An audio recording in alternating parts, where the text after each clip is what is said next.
Make sure. Okay. Let me, sorry, it's like hidden by my, no, there we go. Okay. I'm hiding my own face because I don't need to see it. Okay. All right. Well, thank you very, very much for having me. So happy you're spending your Saturday with me. Um, I know it is a beautiful day everywhere. I went for a lovely walk this morning where I'm based in Boston. So I hope you're able to take advantage of the weather if you're in an area where it's good today. Um, I wanted to talk about the sort of journey of my most recent work and how I got there, and my most, sort of recent line of thinking that has really developed over the course of many, many years and has kind of lived in several publications.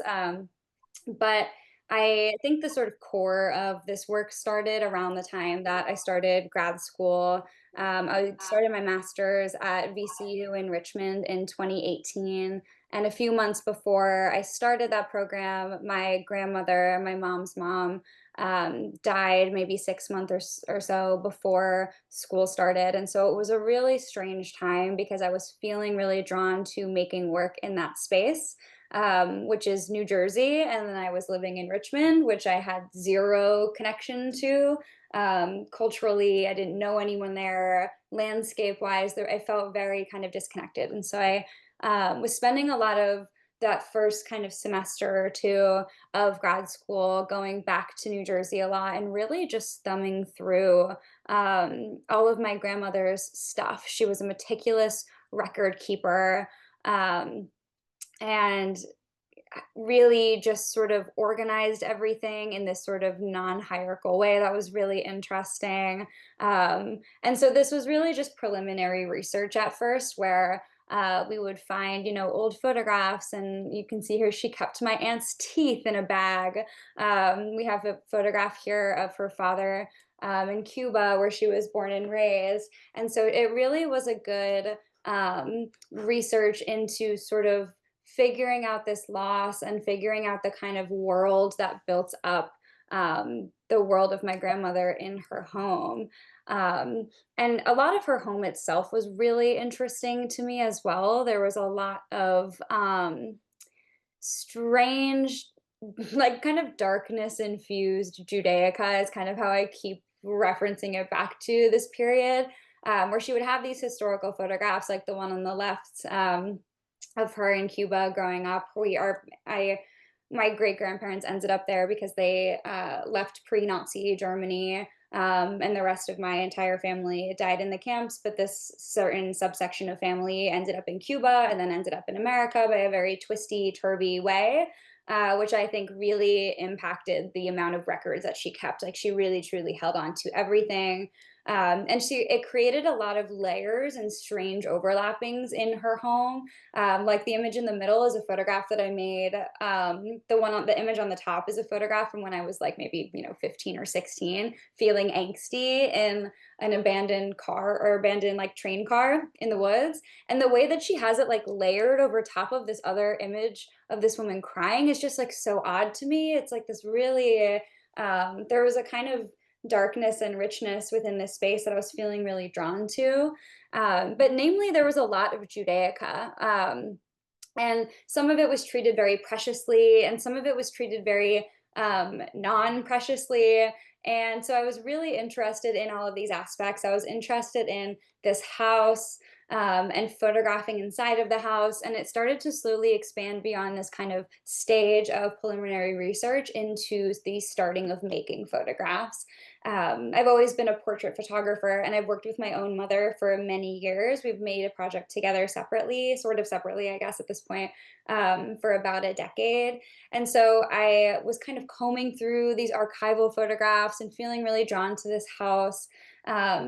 And making photographs that were kind of speaking that same language. This is all of us in front of the house, about all around the same age. I think my grandmother is in her late 30s there. My mom's in her 20s. I'm in my 20s in this photograph.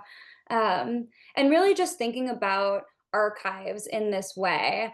And I think particularly I was really drawn to the Judaica. And so I would kind of, in my shuttling back and forth between Richmond and New Jersey, I would take these objects back with me and photograph them in these sort of varying ways. And so I started doing so in a way that was kind of really trying to play around with the objects. It's a sort of exploration of evidence and thinking about how these sort of like how this sort of iconography functions. But sometimes it wasn't necessarily this sort of documentary, like here is this object and here's how it exists. I was immediately drawn to this other kind of nature of making, where instead I would have a star, Magen David, a Jewish star necklace, and press it into an apple and use that shape to make the photograph in this sort of like playful way.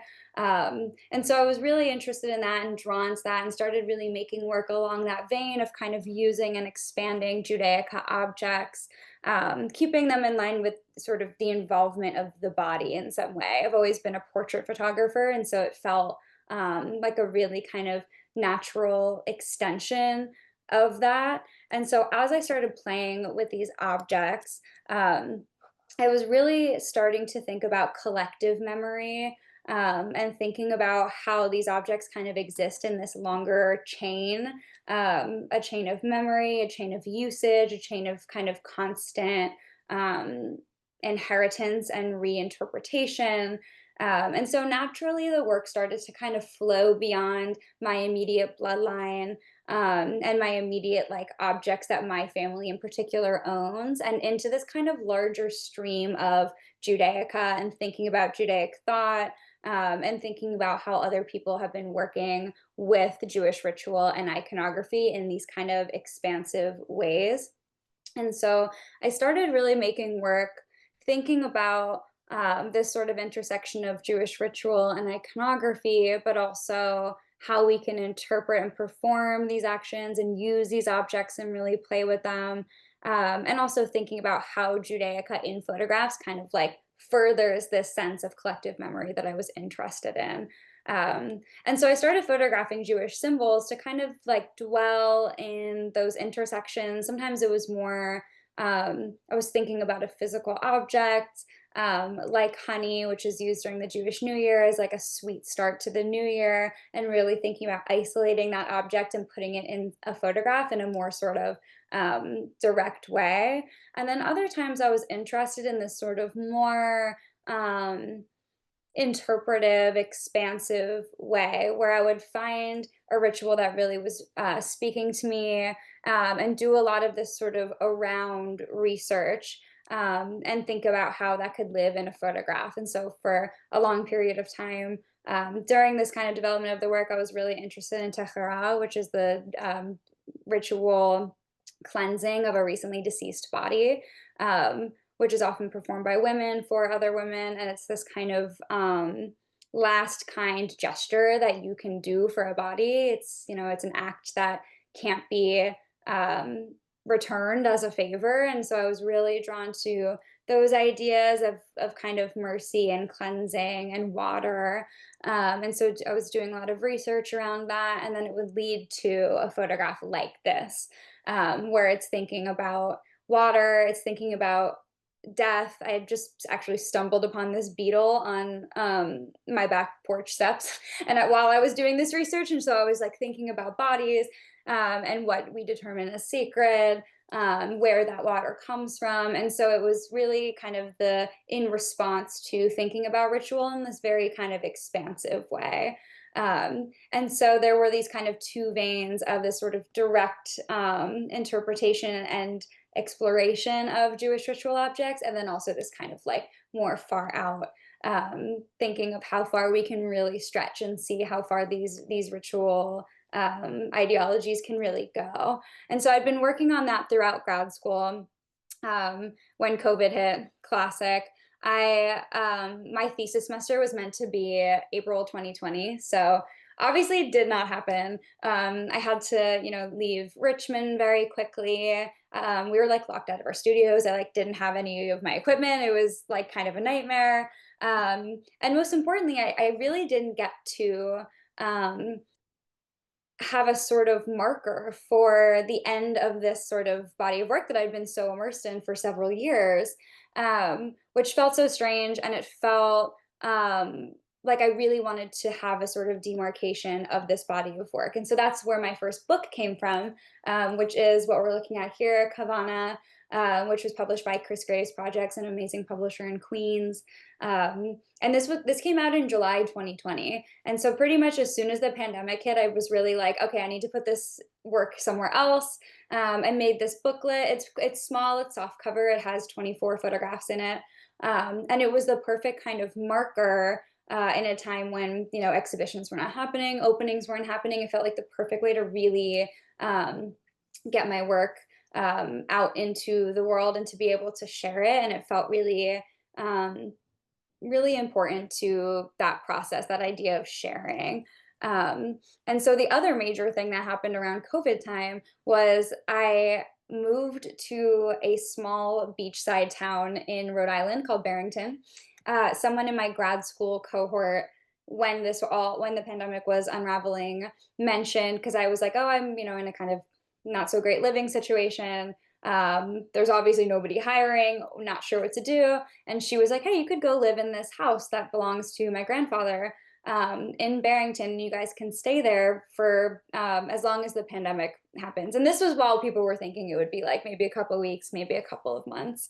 Um, and I ended up staying there for 2 years because the pandemic just kept unraveling.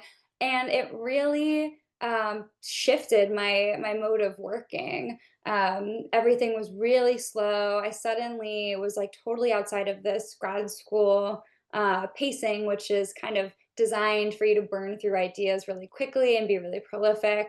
And instead, I now was kind of faced with the total opposite. Where I was working really slowly and able to kind of marinate in different ideas, and really just in this house, kind of over and over. And the house had, thank God, had like gorgeous light, and it was a really beautiful space. Um, and so while I was working there, very briefly, because it was not quite the fit for me, but I was working very briefly at a JCC in Providence, which was nearby, and they had an amazing children's library where you know, kids could come in and take out books. And I was feeling really drawn to these children's library books. Susan, if you remember from our workshop from Silvereye, if the image on the left here, that's where I was zooming everybody from. So some little behind the scenes vibes. But while I was working at this JCC, I would take out these children's books, and I was feeling really inspired by their potential relationship to image making in a lot of different ways. And I was particularly thinking about less plot and more vibes. Like I knew right away that I was not interested in sort of copying and pasting the plots from various stories into photographs. But I was really interested in making work in response to a couple of different kinds of works. I was thinking a lot about these sort of shtetl era, which is like interwar European Jewry. That sort of era of literature was a really, really fruitful time. So I was really interested in that. I started really collecting this children's literature, like the image on the left, by Miriam Udall, who ended up writing a catalog essay for me, which was awesome. I was like, nice full circle moment. And anthologies from Friedel Stock, who was like a Yiddish short story writer who kind of wrote one thing and disappeared. And then I was also really interested in more sort of texts on mysticism and demonology, and sort of protections against the evil eye in a more sort of folkloric way. And so I was thinking about Jewish magic a lot. And so these combinations of these interests, I knew I was really drawn to their capacity for connections with photographs. But again, I was thinking less plot, more just general through lines. And so I was reading through a lot of materials and really going through this kind of text-based research development practice, where I started to identify the kind of through lines that existed throughout all of these stories. And thinking about kind of what shows up again and again by different authors in different lands, in different circumstances, and across different genres. There was a lot of kind of through lines, and A lot of them included a sense of tension between the world and also between the self and the community. There was often a kind of really like knife's edge vision of safety.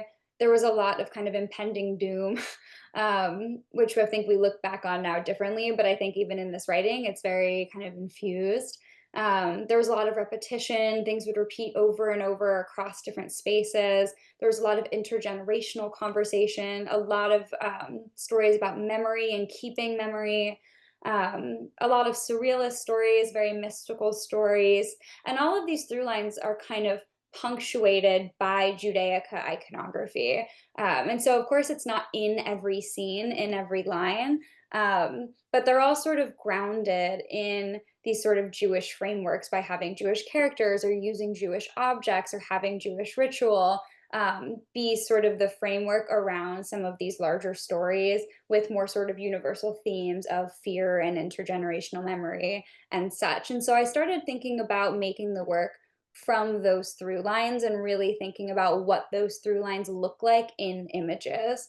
Um, and so that kind of split into two veins, one that felt a little more familiar to me, and then one that felt like I was really kind of building a new muscle. And the first vein is this kind of material study, right? Where because these stories are kind of grounded in and punctuated by Jewish iconography and ritual, it feels like it's really important to have those aspects within photographs. And so thinking about iconography and objects in this sort of way, where it's thinking about text and it's thinking about those themes of text, but it's sort of incorporating physical objects into the image. Like an example of here, where there's a Yad Torah reader, which is meant to be a sort of separation between the body and reading a holy text. You read along it so you can kind of keep your place while you're reading from the Torah. But it's sort of this like barrier to touch, which I think is really interesting. And so I, was interested in it as an object, interested in its relationship to text and reading and story. And they're usually quite like lame.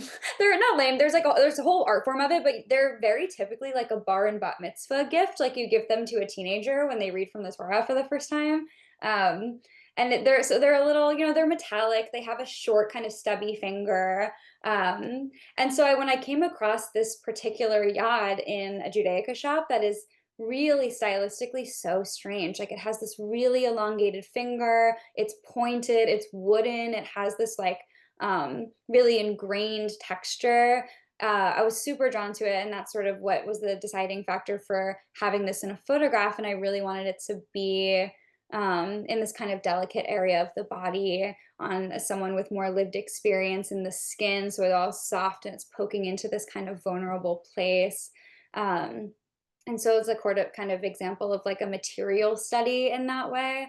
And it's supplemented by these sort of gestural studies, which was the more sort of newer vein of this work as it was developing, which is the idea of thinking about these through lines, thinking about tension, thinking about uncertain, shifting environments, thinking about this sort of heaviness and weight, but also a sense of kind of spirituality and awe. What do those things look like in photographs? What does that look like to kind of expand upon that within the body and within the sort of surrounding environments? And so that's the sort of secondary vein of what was kind of becoming this book, which I wasn't quite so intentionally making at this point, but I could recognize that there was kind of two sort of complementary rhythms happening within the body of work.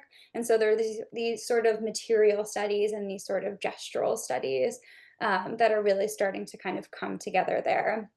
Um, and so the book really started to form at this point when there started to be kind of enough work to really start to create a conversation between these two modes. I feel like they kind of putting them together really created this kind of rhythm that I was really enjoying, where there was this kind of, concrete element to the iconography and sort of really grounds the work in Jewish thought and the Jewish framework. Where like if the object itself is understood by the viewer, it's like cool, it adds a whole nother layer, but it doesn't necessarily have to be.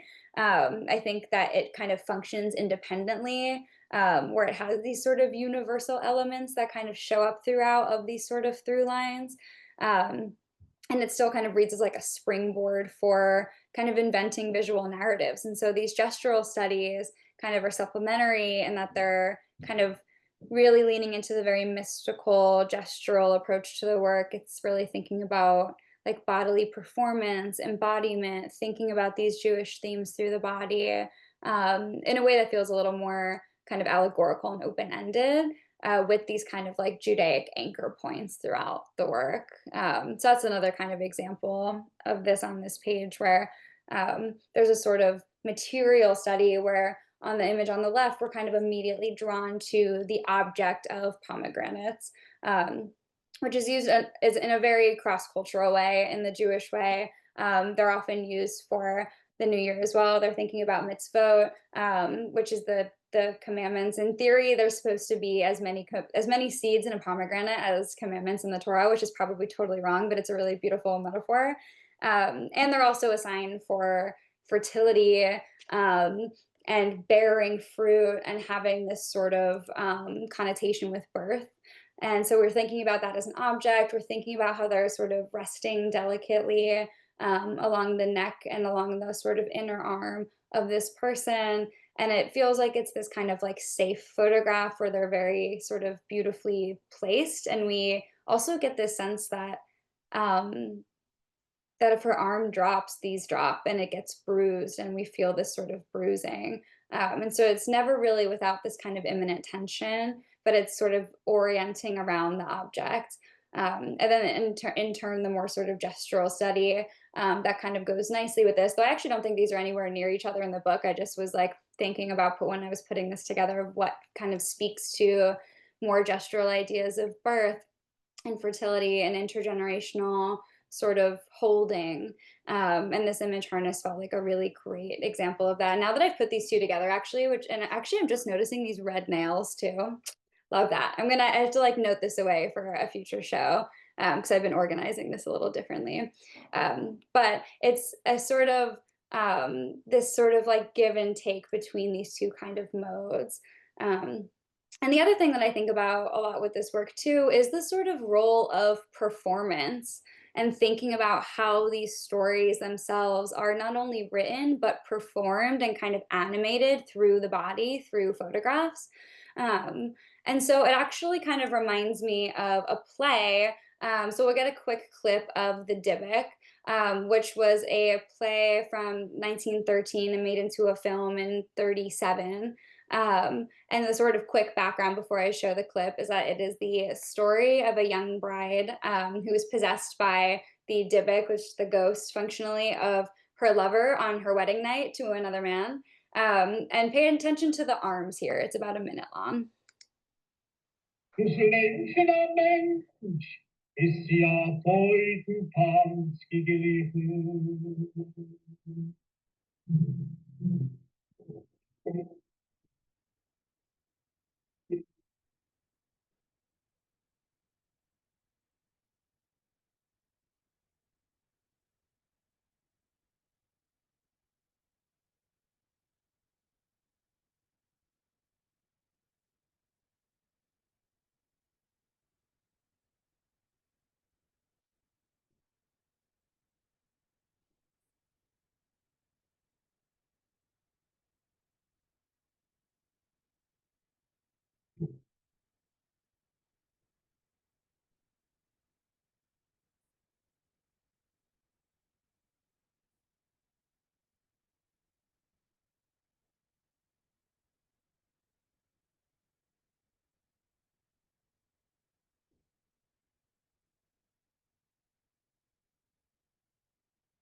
So we just watched. Hold on, let me get out of this.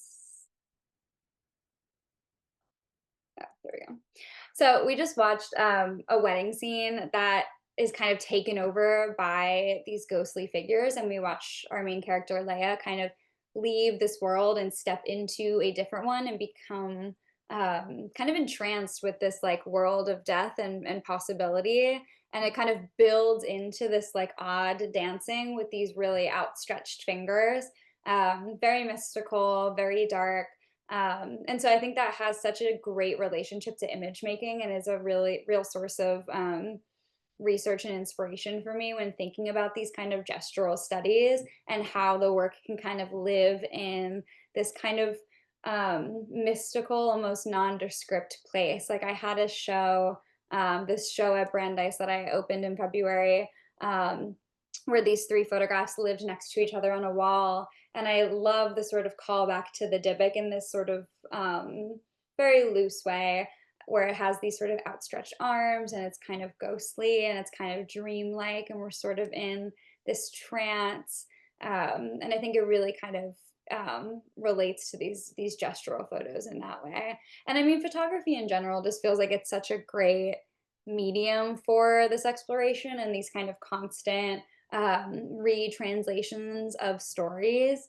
I think there's so much to say about that in particular as the medium, but I think that they're both Jewish culture and writing and photography are both equally concerned with this kind of marking of time and this kind of sacred time, and ideas of memory and ideas of sort of building this world and building an archive that also kind of shapes the future. Like both of these things are super photographic and also super Jewish. Um, and I mean, they're both really considering light, the lack of light, the sharpness of light, that kind of comes through a lot in this work too. And really just thinking about this sort of reverberation, thinking about repetition, thinking about familiarity, um, and sort of combining all of these things, I think make for this world that became this book, which was this sort of self perpetuating world that is both inherited and is actively kind of continuously rebuilt for the camera. Um, so it's a great medium for it. And it's also really been great for the photo book. I think I sort of realized that I was making this book, that I was making a book, a second book, maybe in 2023. Um, and then I published this book, my newest, in 2025, which is exploring all of these thoughts and these photographs.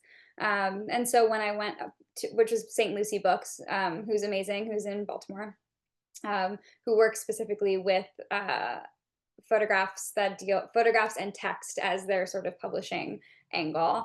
So it was a really great fit for that. And so when I was building out this book and thinking about the sort of sequencing of the book, those are the sort of things that came to mind, where it was this sort of balancing of these material studies and these gestural studies and these sort of bodily performance sort of world building techniques.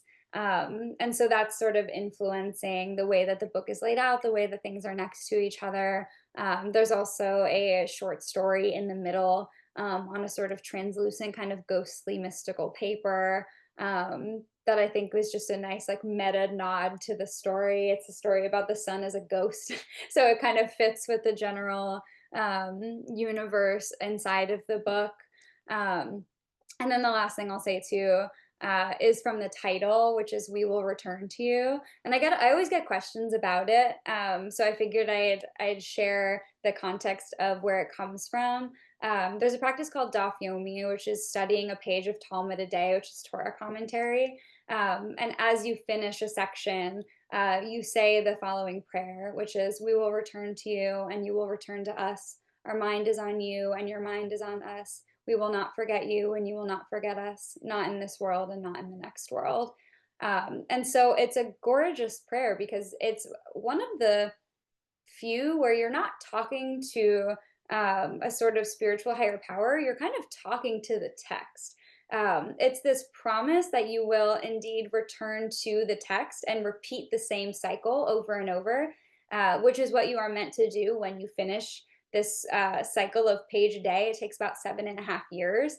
And then people close it and immediately start the process again. And so it's this really beautiful notion that text is meant to be continually returned to and continuously reinterpreted and expanded. Um, and so it felt like a good title for the body of work. All right, I think I'm done yapping. Should we have some questions? Do you want me to keep sharing my screen, Michael? Oh, you're on mute. I know. It's up to you.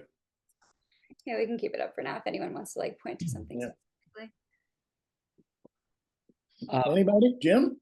Yeah. Uh, so I grew up Scottish heritage, and I've lived in a Anglo, British in culture, if you want, subculture, if you want to call it that.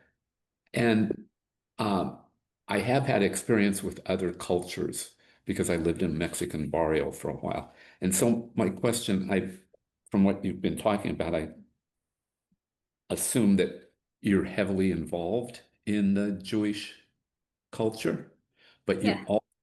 you also live in America. Mm-hmm. And so you're really in two different cultures. And I'm wondering how your Jewish or your American identity, if you want to call it that, maybe not the right word, how does that affect the way you see things and the projects you choose? That's a great question. I actually think that diasporic Jew and American Jew is a particular, I mean, it's hard not to speak in attempts to be monolithic. And so I won't try to, because I think that the sort of joy in having multi-denominational um, sects of Judaism is that there's really multiple approaches to everything. Like I'm Reconstructionist, which is a very particular viewpoint. Um, but I think that the sort of defining factor of my Jewish identity is this sort of like engagement with questioning. And I actually think that it works really well with um, both this kind of fine art space that I'm in and the sort of Jewish space that I'm in, where those communities don't always have a lot of, there's not, the Venn diagram is not quite overlapping so often. I think there's a lot of Jews in the fine art world, but there's not so much engagement with photography in Jewish cultural spaces in the way that we kind of understand like contemporary fine art photography. And so I think this serves as a really powerful bridge that shows that so many of those kind of those communities have a lot of overlap, where there's so much emphasis on memory and timekeeping and questioning. And I think that's the sort of um, root of where the work that I make comes from, is that it feels very photographic, but it also feels intensely Jewish, and they don't at all feel at odds with each other. It feels like they're really in community and conversation with each other. Okay, thanks. Good. Anybody else? Well, I'll speak up. This is Susan. First of all, this was really intriguing for me to see the development of this book, and thank you for sharing all of that. I don't know if you could so what I take away when I'm looking at this, it's such a modern interpretation of these just traditional and folkloric inspirations that you have. And I wonder if you could tell us a little bit about how you get from A to B, because, the images are so different from the source material and in some ways, but yet they connect, right? And so I just would love to know how you get from A to Z. Yeah, no, that's a really great question, because I actually think that there's a there's a route in which the work would take a really nostalgic route visually. And I think that I absolutely am just not interested in that. Like, I think that there's a ton of opportunity to like make sepia colored photographs and make like um, these like sort of stage like things that feel like they could easily have lived in 1888. And I just don't, it doesn't feel like me as a maker. It doesn't connect to me as a maker. I've never made work that looked like that. And I actually think that it really serves as a stronger bridge to not lean into nostalgia, and to like make work in the way that feels the most natural to me. Like I'm a contemporary fine art photographer. All the things that I'm looking at visually are people that are making work now. It's not people that are super well. That's not true. Actually, I totally take that back. I think a lot of the source material is really old. A lot of the source material is this kind of Yiddishkeit, which just means that it's like a particular Ashkenazi cultural space where it has a certain style, it has a certain aesthetic. That's where the research lies. And then when it comes to actually turn around and make the work, I'm kind of just like trusting my vision. And because I'm not trying to make this sort of romanticized version of these stories or of the past, I think that they have a really particular place in the present and are kind of helping build um, a sort of photographic language around something that feels so ancient as a way of kind of like making sure that the chain has a link, if that makes sense. Like I think it's a really um, important approach to not lean so heavily into like this is what the past was, but this is very much me responding to these materials that are often based on other materials, and so it kind of keeps going back in this really beautiful intergenerational way. But it's really me responding in real time. I'm sure someone will look at these in 50 years and it'll scream 2020 stylistically, and I think that's fine. Like I think that there's a really nice sense of it is both hyper contemporary, but it also feels a bit timeless in its roots. That feels really drawing to me. Yeah, well, I want to applaud you because I feel like that's also mimicking like sort of the whole Jewish approach to things, which is that we revisit old things to make them new in the present moment. And so I feel like you've done that. And then your images have what somebody once described to me as the word punctum, where there's something arresting about them. So you have to enter them and think about them. And not to dominate the conversation, I have one more question, which is, when you talk about questioning, was there a key question in your mind as you were working through this series to become a book? Or were there many questions, I guess? What was there? That's a really good question. No pun intended. I think the sort of the thing that's coming to mind right now is really thinking about how things look photographically.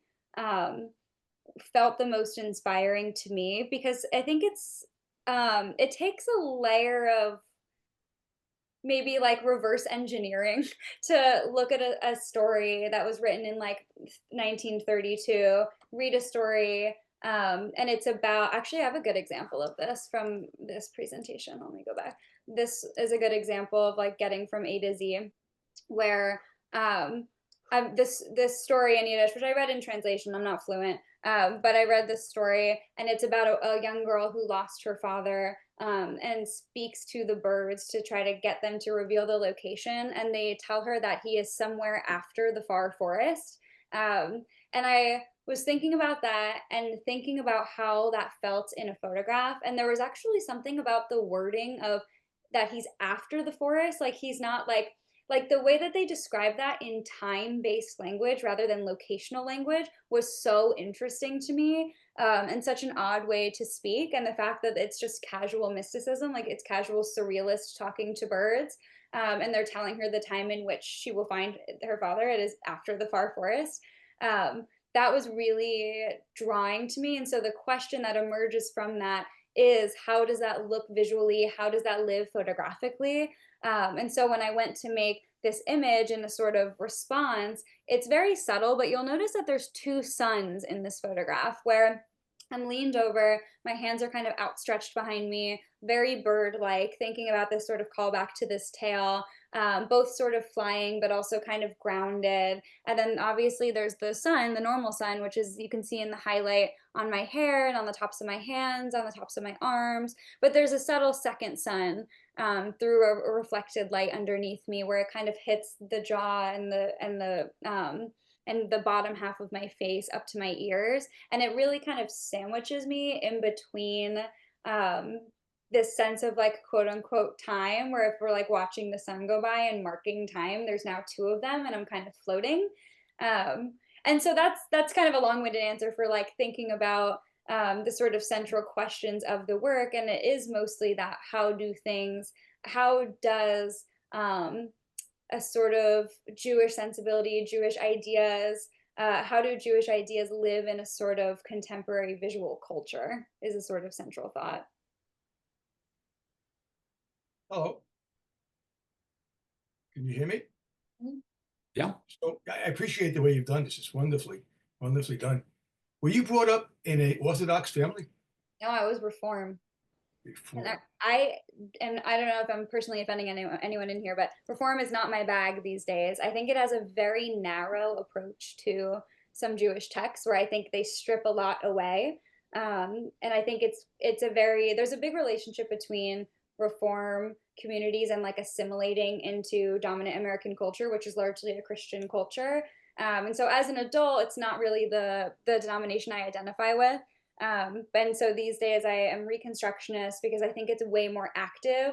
But a lot of my sources are Hasidic, where it's very mystical and very active within the body. So the research itself is kind of denominational. But I think I am the most, not the most into it in my family, but the most willing to engage with questions and willing to be like, well, why are we doing it this way? Can we do it this way instead?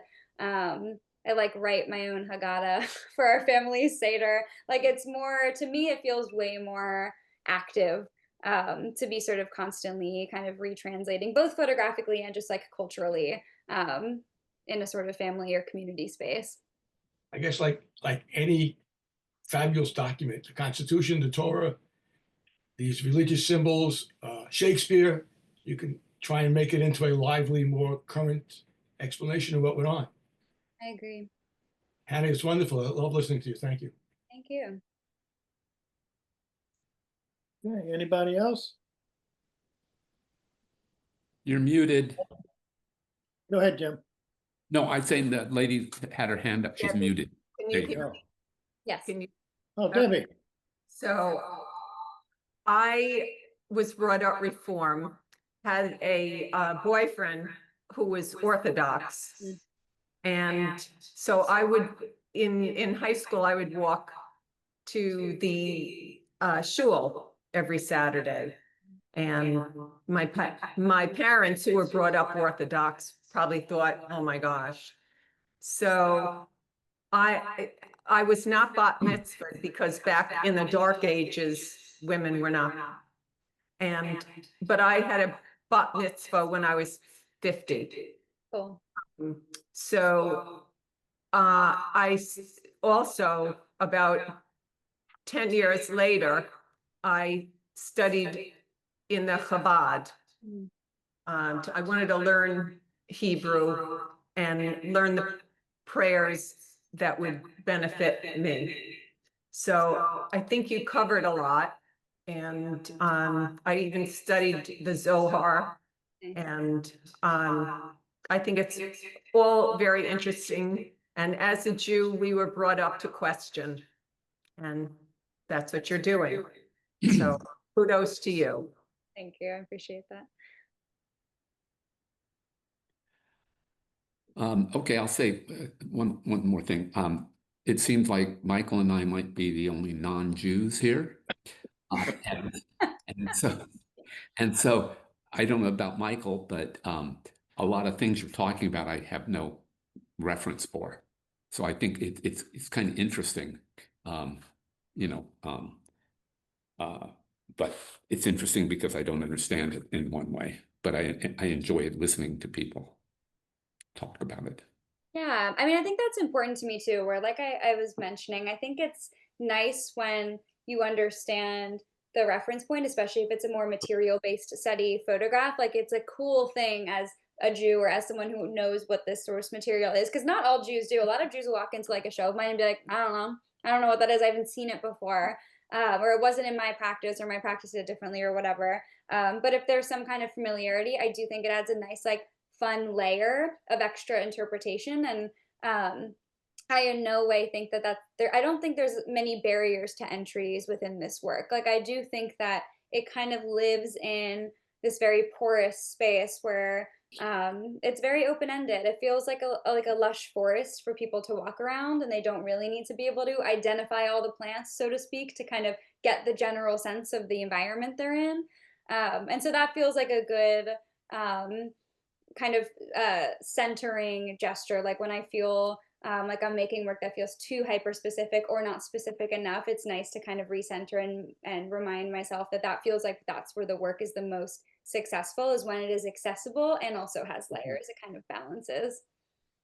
That's a beautiful analogy. Thank you. Hannah, can you see the chat? Oh, yes. Let me see. Yeah, it's too long for me to read. It says, Alfie here, no microphone. Your grandparents were able to get out and went to Cuba because few other countries would accept these immigrants. Did they express any guilt about escaping when so many perished? Being Jewish is passed down through the mother. All of your images are feminine and almost like an homage to your grandmother. Oh, that's great. Yeah, that's a good point. Yes, to the Cuba immigration story, that's exactly what happened. That happened to most Ashkenazi Jews who ended up in Cuba, was because they tried to get to the States and were denied. And the ship, so the story goes in my family, the ship took pity on them and dropped them in Cuba somewhere and was like, I don't know, I'm not taking you back there. So that's that. But yes, and it definitely, it's passed on through the mother, and it's sort of, I think there's a lot of there's a definite feminine aspect about this work, where there's no cis men in the work, which isn't necessarily on purpose, but it is, I think, because there is just this kind of aspect of storytelling and of passing down and of kind of nurturing these kind of new possibilities that feels very feminine to me. And so I'm in a lot of this work. My mother's in a lot of the work. It does feel like a sort of homage. I'm so sad that my grandma would love this work. She was a big like Chaim Potek fan, you know. But I think that there's this sort of aspect of it that I think that when you think of maybe a Jewish image, you have these very stark photographs, right, of Roman Vyashnik, of these sort of like survivor photographs. You like have these sort of particular images in mind, and you have particular writers in mind, even if you can't really name a Jewish writer, and they're often very masculine. It's often men. It's like Bashevis. It's like these kind of canonical sort of rabbis. You think of like older men with peyot telling the story. And so I love this approach instead, where it does feel like it's this very contemporary, feminized, sort of outside of the canon way of telling a Jewish story. And that's why I wanted to share some of my references too, is because they're all sort of like, they're really outside of the canon. Like this Friedel Stock person, like wrote a bunch of short stories in Yiddish. They were published. People hated it. She like left the scene. She like kind of disappeared from the public eye. And then they were recently retranslated and republished in 2021. While I was like in the heat of kind of making this work, and I was like, oh my God, she's perfect. All of the works are about like women in Jewish spaces, thinking about sexuality, thinking about their sort of, you know, place in the world, and they were super ahead of their time. But they're just kind of getting their due now. And so between that and like children's stories and more kind of folkloric, mystical studies, thinking about superstition and magic, like these are all things that sort of exist in the kind of corners of Judaism. And I think that as a making these from a sort of more feminized place makes a lot of sense to me.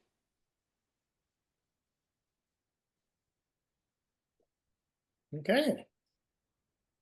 There's another new something in the chat. I don't know what it is yet. It was Susan saying something nice. Okay. Anyone else? If not, we're going to wrap it up. Thank you all for coming. Wait a Thanks, second. Hannah. Hannah, did you read My Name is Ashel Lev? I did. I have. Yeah. I haven't read it in a while. But I think there's, you know, lots of connections there with art and whatnot. I should reread soon. Okay, we're going to go ahead and call it a day. Thank you, Michael, for bringing it to us. Well, thanks, Debbie. Yeah. Yeah. We're Thanks going all to for take a break being next here. month. Thank you, Hannah. It was wonderful. Thanks for spending your Saturday with me. Yeah, I enjoyed your talk also. you. even though I'm not Jewish. You don't have to be. No, you You don't can have to. change. We're gonna take a break next month because third Saturday falls right in the middle of the holidays. So we'll see you back in January. Have a good one, and we got good artist talk next week. Eli Craven, if you get the chance. On Thursday. I'll try to be there. Thank I'm you. looking for you, Jim. And thank Yeah. you, Hannah. Yeah, thanks a lot. I'm Okay, going to thanks, sign off. everybody. Bye.